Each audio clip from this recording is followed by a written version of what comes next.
The DNC is running ads in black newspapers right now to energize voters. The ads read, quote, this is a pretty impressive ad, get his back. In other words, stand up for him. Stand with President Obama. Oh, yeah, they have to run ads. It's their only hope for the Democrats coming up in less than 2 weeks. Welcome to Give Me Five. Now, President Obama is, like kryptonite to Superman to these Democratic candidates.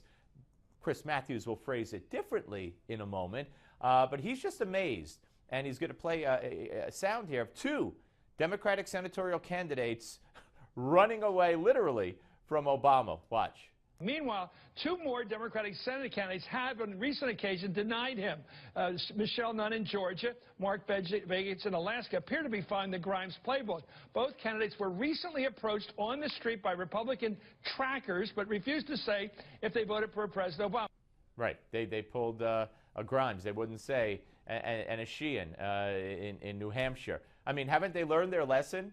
Just say, yeah, I voted for him, and I'm disappointed, or whatever. Not answering the question has proven to be not a good, path to take, but they do it. Watch. Ms. Nunn, did you vote for President Obama in 2008 and 2012? Would you leave her alone? Senator Begich, did you vote for Obama in 2008 and 2012?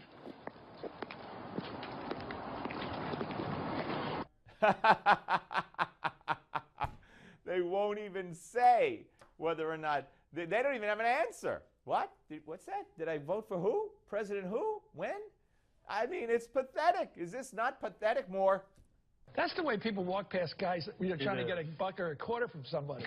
This is like walking right past the guy. We should know, Chris, Michelle Nunn has told the Washington Post subsequent to that she voted for a... But in that moment... But in that moment, you can tell they don't want to be caught. I think it's a big thing. They don't want to be caught on video as if it's like a dangerous thing and a bad thing. They don't want to be caught on camera because it'll turn into an ad.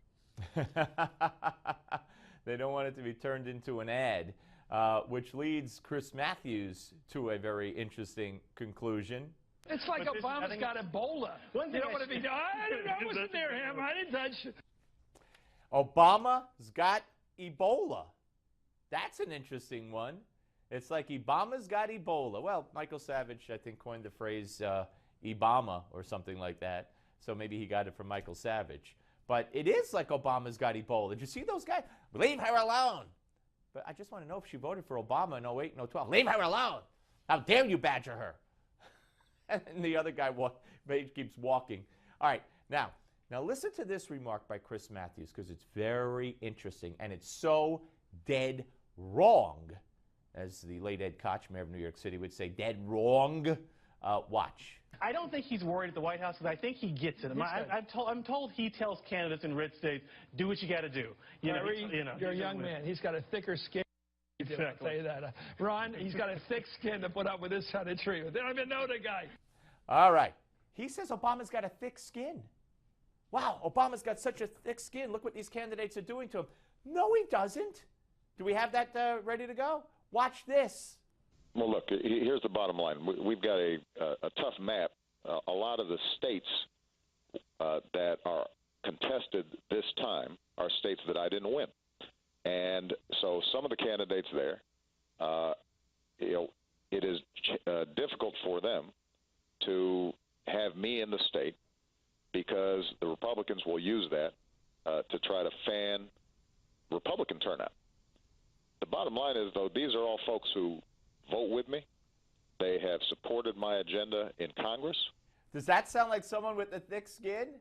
Hey, I don't care if these people, I understand why they have to pretend they don't want to be with me, or whether or not they voted for me, whether or not they even heard of me. I know why they're doing it, but they love me. They voted with me. They support my policies. They're my best buddies. You don't say that. If you understand why they're doing it, then you let it lie. And say, hey, that's their prerogative. We're going to move forward. I wish them luck. I'm supporting them, blah, blah, blah. You don't say, well, here's why they're doing it, but they love me. Because you don't have a thick skin. As a matter of fact, Barack Obama is the most thin-skinned president I've ever seen in my lifetime. Ridiculous, Chris. On the Steve Malzberg Show. Newsmax Now updates next.